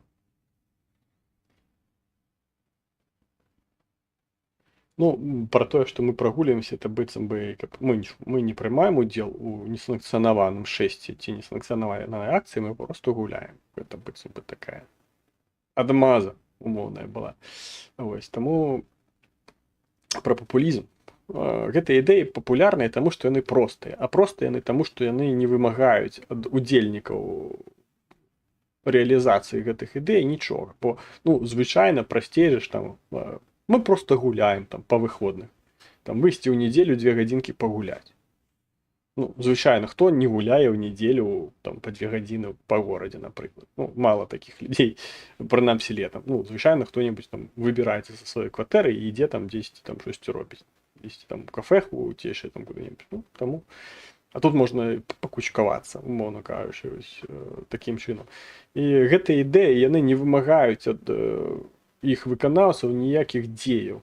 Ну, прынамсі, ніякіх складаных дзеяў, бо, ну, звычайна, мы ўсё мірна, мы там просто гуляем 2 гадзіны раз на тыдзень. І гэта значна прасцей, чым трэба рыхтавацца, трэба закупаць сродкі уласнай аховы, там тыя ж самыя строительныя каскі і так далей, там рэспіратары, на вочы што-небудзь ад слезатачывага газу. Трэба закупаць, гуртавацца, збіраць брусчатку, рабіць нейкую зброю самапальную, ну, арганізоўвацца, і гэта значна складаней, чым гуляць па 2 гадзіны на тыдзень. Ось, і таму менавіта гэтыя ідэі яны былі больш папулярны. А былі людзі, якія гуртаваліся, якія падпальвалі дачы, будынкі дзяржслужбоўцаў. Ось, гэтыя людзі зараз сядзяць, і некаторыя з іх паміраюць. Напрыклад, той жа Гундар, у якога там праблемы з нагамі. Дзіўна, што не расстрел атрымаў той же самы Аўтуховіч, які кіраваў якраз такі адной з такіх групаў, якія гэтым займаліся. Не атрымаў расстрельны артыкул, ну, артыкул то быў расстрельны, але выгад расстрельны не атрымаў Аліневіч. Ну, зразумела, што яны не атрымалі гэтыя расстрельныя артыкулы проста таму, што Лукашэнку выгадна трымаць гэтых людзей. Трымаць як закладнікаў. А такія людзі былі, такія людзі займаліся менавіта той справай, якая магла бы знесці рэжым, але гэта былі адзінкі, якія казалі пра тое, што і як мусіць адбывацца. Але звычайна такія ідэі не папулярны. І скажем так, вельмі проста знайсці правільную ідэю зараз у палітыцы, нават у любой краіне, ты папросту бярэш тую ідэю, якую ніхто не хоча падтрымліваць. Прыклад з мабілізацыяй, дарэчы, самы просты. З мабілізацыяй ва ўкраіне. Ніхто не хоча падтрымліваць мабілізацыю. Ну, то бишь, нават той же законопроект, які быў высунуты на галасаванне, ну, невядома, хто яго там высунуў. То есть не было нейкай асобы, якая б яго праштоўхвала, якая б там казала пра неабходнасць таго, што ён мае быць менавіта вось у такім выглядзе, які ён быў паданы. І звычайна такі працуе, бо все ідэі, якія варта прымаць, якія мусяць спрацаваць менавіта так, як трэба, яны вымагаюць пэўных дзеяў. І гэтыя дзеі не вельмі папулярныя, таму што яны вымагаюць менавіта дзеяў, а не нейкага бездзеяння. Бо, ну, смешна бачыць заявы той же Юліі Цімашэнка пра тое, што такая мабілізацыя нам не патрэбная, такая гвалтоўная. Нам трэба не гвалтоўная мабілізацыя. Ну, напэўна, Юлі не разумее, што тыя, хто хацеў, не гвалтоўна. Умоўна кажучы, па сваім жаданні, хто хацеў пайсці ваяваць, яны ўжо даўно ваююць, а некаторыя ўжо нават і загінулі. Ось, і тых, хто па ўласным жаданні хоча пайсці ваяваць, іх не засталося. Просто не засталося. І казаць пра тое, што нам такая мабілізацыя гвалтоўная не патрэбна, гэта называецца папулярызіраваць. Ось, таму што гэта выдае адно за другое. Калі чалавеку просто нічога не трэба рабіць, а просто трэба падтрымліваць, што ось такая мабілізацыя не патрэбна. А іншых мабілізацый па сутнасці не бывае, таму што мала людзей, якія хочуць загінаць. Нават тыя, хто ідзе і ішоў ваяваць па ўласным жаданні, яны ішлі не ад таго, што яны хацелі загінуць. а таму што ў іх ёсць пэўныя мэты, пэўныя ідэі, пэўныя маральныя ідэалы і гэтак далей. Ось, таму ўсё вось так і працуе, што звычайна тыя, хто карыстаюцца нейкімі папулісцкімі ідэямі, яны атрымліваюць падтрымку супольнасці, таму што у большасці сваёй супольнасць не хоча нічога рабіць. Ну, так склалася, што не хоча нічога рабіць ці хоча рабіць, але мінімум. Ну, чаму вось гэтыя всялякія коучинги зараз папулярныя там і гэтак далей, там як Гордон пачаў рабіць там гэты уласны коучинг, ён зразумеў, што на гэта можна зарабляць. Ну, чаму б не зарабляць там коучинг 30 тысячаў з асобы за 3 месяцы. 30 тысячаў з асобы, 50 за 6 месяцаў. Просто коучинг. Ты попросту, умоўна кажучы, хуйню нейкую распавядаеш пра тое, што як табе нічога не рабіць і стаць такім жа багатым, умоўна кажучы, як я. Ось. І людзі на гэта ведуцца, таму што яны хочуць стаць багатымі, як Гордон, там што не бачыш, што там у Гордона там штосьці там ёсць. Ёсць там дача ў Чернівцах. Ну, ось. І таму папулісцкія ідэі, яны знаходзяць зараз падтрымку. І ў той жа Еўропе, напрыклад, не эскаліраваць, гэта вельмі папулісцкая ідэя. І менавіта таму яна зараз знаходзіць падтрымку ў Еўропе. Покажут, ну, не эскалируйте конфликт, там будзе ядерная вайна і так далей, трэця сусветная і так далей. Але гэта не закранае інтарэсаў іншых людзей, бо кожны чалавек, ён свае нейкія інтарэсы праштоўхвае у свае мэты. Так, ладно, не будем пра сумнае, давайте паглядзім, што вы там. Так, ці коучы модны. Ну, паўсюль яны модныя, бо, ну, як кажуць, на тыя ж вось рэклямы і гэтак далей. Да рэчы, глядзеў відэа, адзін чалавек зрабіў стартап-праект, ён папросту зрабіў гатэль у выглядзе гэтага, як яно, у выглядзе салона самалёта. То бишь ты заходзіш у нумар гатэля, а там быццам бы ты ў самалёце. І вось всялякія гэтыя коучы, хуёўчы і гэтак далей, яны папросту арендуюць гэтыя пакоі, прыходзяць там на сотні, арендуюць там гэты пакой, здымаюць там відэа, быццам бы яны там у самалёце.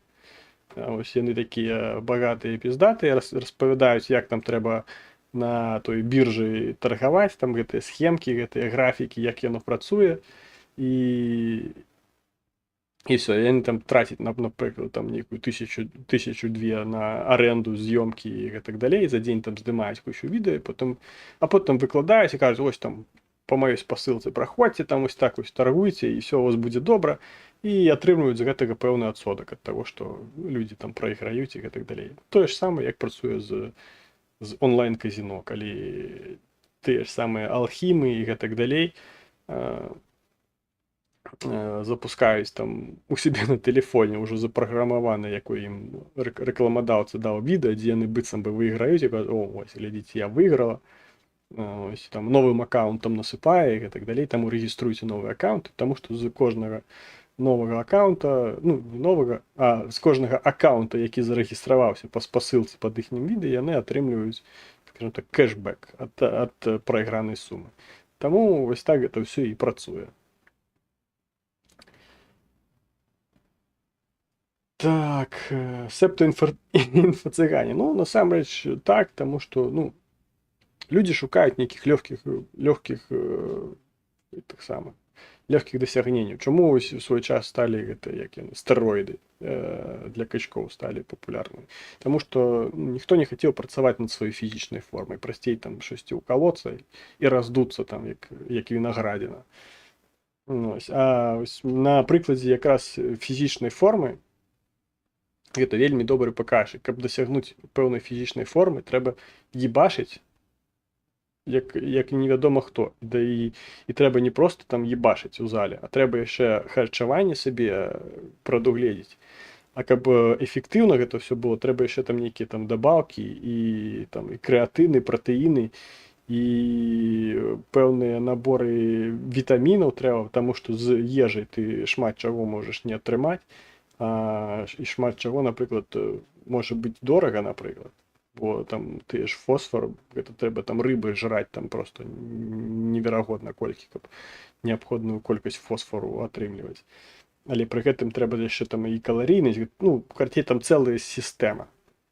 І вядома, што хто кажа, што ось там чамусь сялякія там качкі, якія папулярныя, яшчэ ведуць блогі, яны папросту рэкламуюць тыя ці іншыя там дабаўкі і атрымліваюць з гэтага грошы. Пры тым, што гэтыя дабаўкі могуць быць не такімі ж ужо эфектыўнымі. І кожны, хто купіць гэтую дабаўку, не стане такім жа там качком. Ось, таму што гэта ўсё працэс. Нельга там націснуць, умоўна кажучы, 2 кнопкі і стаць звышбагатым. Ось, так, давайте яшчэ да вашых. Хто вы па прафесіі? Па прафесіі, якую я маю па адукацыі, у мяне сярэдняя спецыяльная адукацыя, я столяр, станочнік дрэваапрацоўчых станкоў. Але па гэтай спецыяльнасці я працаваў, напэўна, месяц пасля, ну, калі не лічыць там практыку, калі я быў у ПТУ, там і месяцы 3, напэўна, працаваў на пілараме. Потым я працаваў месяц на дзяржаўнай працы там па распределенню, атрымаў грашэй менш, чым той, хто працуе на гэтым жа прадпрыемстве па той жа спецыяльнасці, але уладкаваны там не станочнікам, а грузчыкам, таму што стаўка грузчыка больш, чым стаўка станочніка 4-го разряду. Таму я папросту звольніўся. А звальняць з дзяржаўнай службы не хацелі, таму што там адпрацоўка, і ў выніку на першым жа месцы працы у мяне артыкул, я зволены за прагулы. Так. В мене бувший начальник був помішаний бізнес молодості. Заставляв дивитись їх коп, це зря потрачений час був. Ну, саме так. По пікапу популярний, так.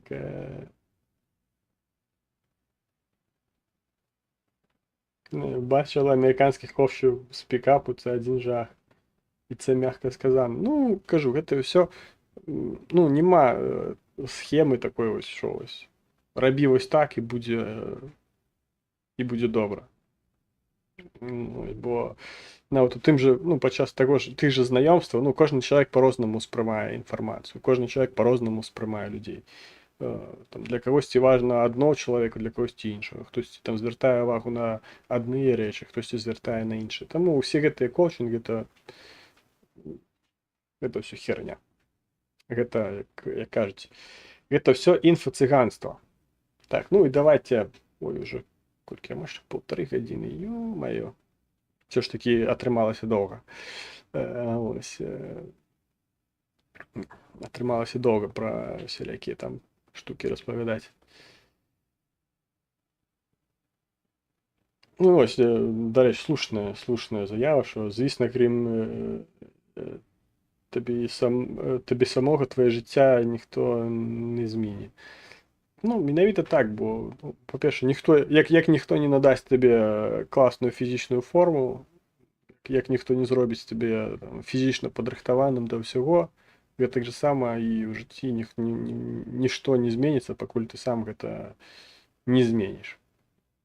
Так, ну і давайте літаральна яшчэ хвілінку там дам, каб нейкія пытанні, калі яны ёсць, або тэмы, калі яны ёсць на будучыню ці на зараз. Ось, каб вы там маглі напісаць, сфармаваць і гэтак далей.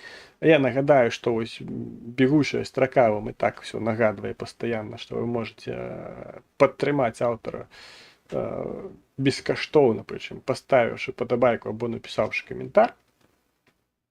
Паставіць падабайку можна зараз, напісаць каментар неабходна мінімум з 7 словаў і пажадана вось пасля таго, як відэа выйдзе як відэа, а не як трансляцыя. каб алгарытмы Ютуба зразумелі, што тут цікавы контент і прапаноўвалі яго паглядзець як мага большай колькасці людзей. Таксама можете пашыраць гэтае відэо ў сваіх сацыяльных сетках, там рэпосціць і гэтак далей, раскідваць там па чатах у тэлеграме. Ось, таксама можете падпісацца ось па тегу, які вы бачыце на экране, на мой тэлеграм-канал, дзе таксама час ад часу выходзяць досыць цікавыя навіны.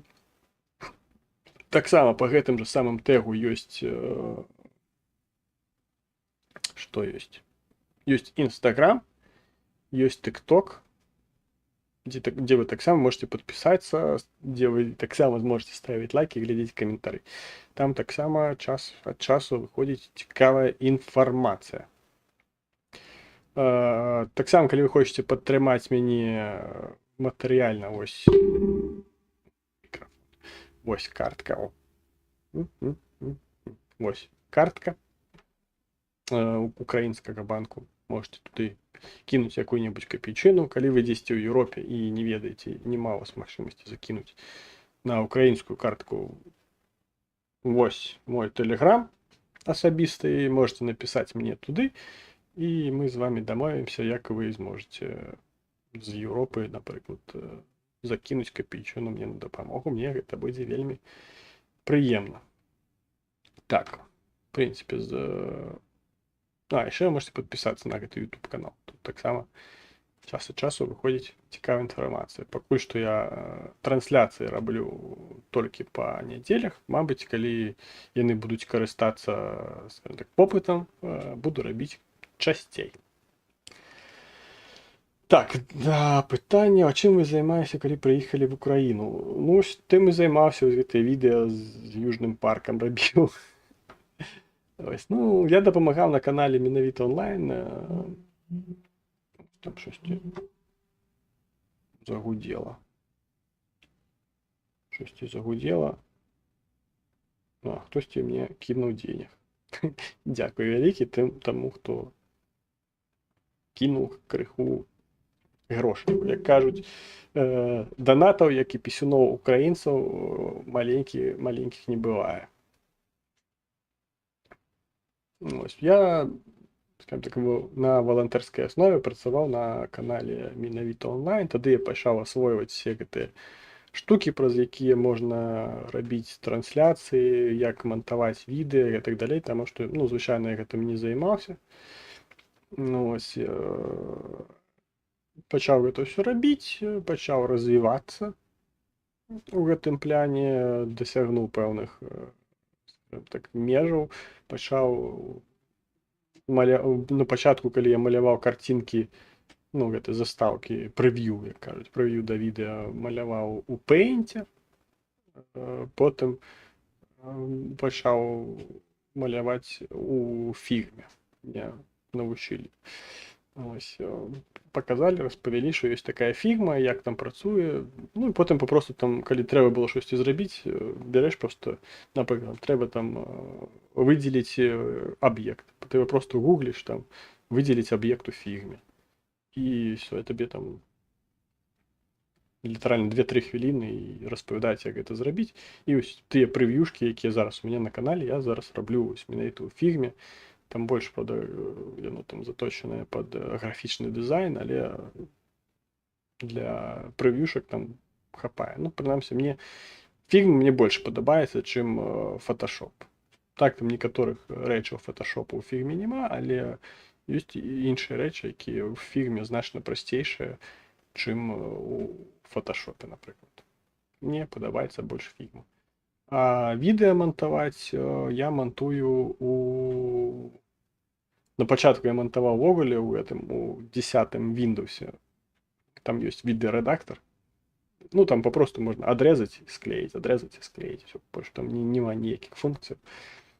Ну, ось, і вельмі шмат гэта ўсё там па часе займала. І нельга там накласці, напрыклад, там тэкст, нельга там накласці нейкі там значок, там вадзяны знак і так далей.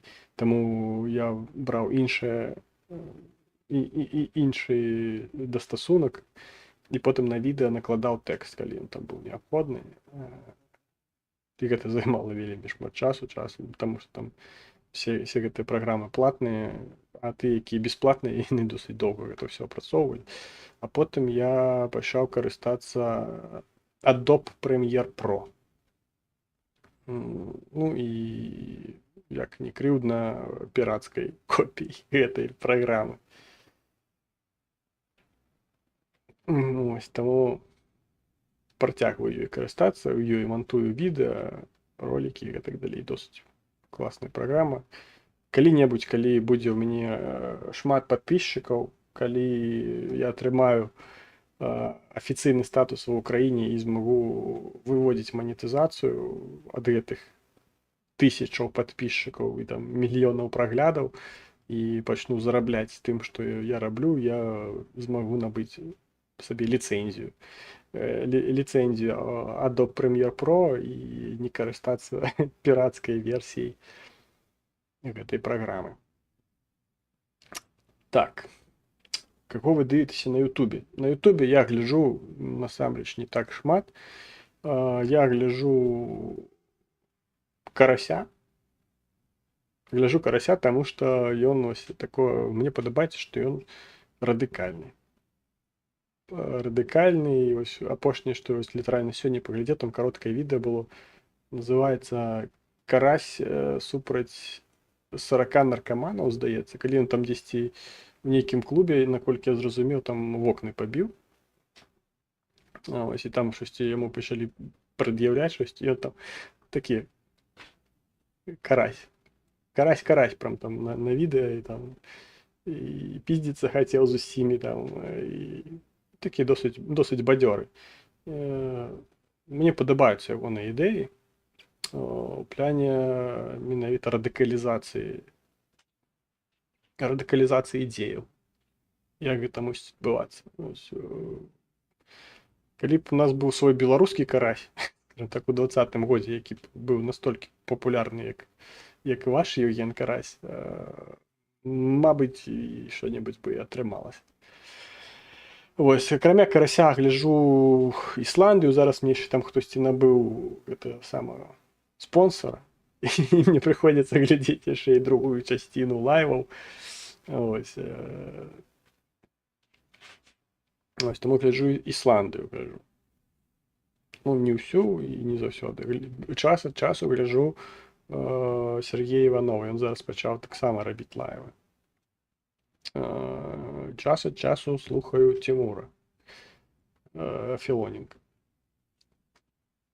Ось, калі цікавыя, ну, апошнім часам там нема цікавых, Віта Масейчук, я неяк адзін раз на яе патрапіў, калі там былі цікавыя людзі ў яе ў гасцях, але потым я зразумеў, што дарма я на яе падпісаўся, і таму я ад яе адпісаўся, таму што там нейкае смецце пачало да яе прыходзіць. Ось, і тут быў, напэўна, адзіны раз, калі там нармальныя людзі былі ў яе ў гасцях. Ось, і па сутнасці я зразумеў, што гэта, ну, трата просто марнатраўства часу. Таму я адпісаўся. Яшчэ я гляджу, там ёсць канал, праз які я гляджу баскетбол. Там нейкая амерыканская, не памятаю, як называецца, там CBC Network ці штосьці такое. Там я гляджу баскетбол. Ось, і НХЛ. Я таксама гляджу у Ютубе, таму што падпіскі на НХЛ мне няма. Ось, час часу я там гляджу. Ну, там зараз все заканчивается, і ёсць верагоднасць, што моя каманда не патрапіць у плэй-офф, і таму я перастану. Ажно да восені, калі там зноўку не пачнецца. Ось, гэта тое, што я гляджу на Ютубе. Вона як Скабеева. Ну, мабыць, такая украінская Скабеева, але ось неяк на Макрона ёй атрымалася выйсці. Я не ведаю, каму там і колькі заплаціла Масейчук, каб ёй дазволілі, каб зарганізавалі вось гэта відэо з Макронам. Так. Ну, можа, що у вас з'явіцца свій карась, ну, мабыць, з'явіцца карась. Я вельмі спадзяюся. Ну, я наўрад ці змогу стаць гэтым самым карасём, таму што не та ў мяне папулярнасць і ўплывовасць, але ёсць ужо ў мяне своє, скажімо так, своє бачення ситуації. Ось, і все, в принципі. Так, за яку команду в НХЛ брати? Я за Філадельфію Флаєрс. Я топлю за Філадельфію Флаєрс. З часов ще з 90-х я топлю за Флаєрс, коли там грав Ерік Ліндрас. Мне вельмі симпатизував гэты гравец. Ось, бо я памятаю асабліва, што мне ось запала ў памяць гэта, калі выйшла Філадельфія ў плэй-офф, там абыграла Пітсбург, і атрымаў Ліндрас сатрус, нейкі там 6-й ці 7-й сатрус галаўнога мозгу, выбыў, потым нейкім дзівам прайшла яшчэ адзін этап. Філадельфія выйшла ў фінал Кубка Стэнлі, там Ліндрас павярнуўся, там некалькі гульняў атрымалася ў Філадельфіі выйграць, і потым зноў у яго сатрус. І Філадельфія, здаецца, Філадельфія прайграла тады фінал. Філадельфія, на маёй памяці, так ні разу Кубак Стэнлі не выйграла. Ось. Крыўдна, канешне, але нічога страшного.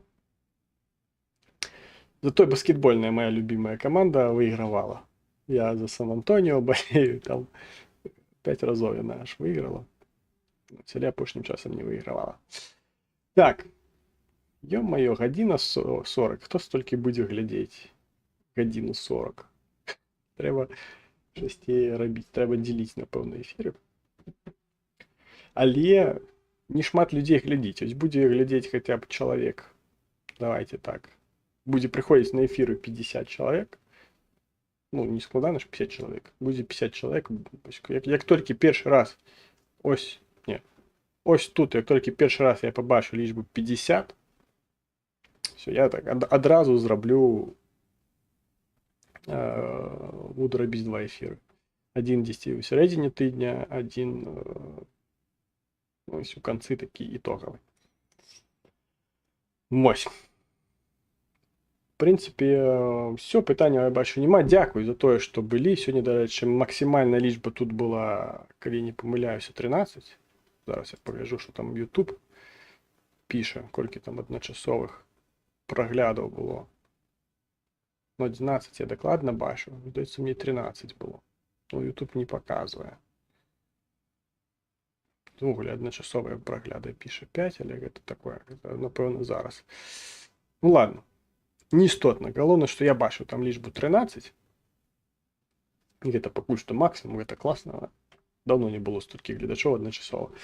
Вось, дзякуй за тое, што глядзелі, дзякуй за тое, што стваралі інтэрактыў, задавалі пытанні, штосьці самі там між сабой абмяркоўвалі, карацей, бавілі час, як толькі вам гэтага хацелася.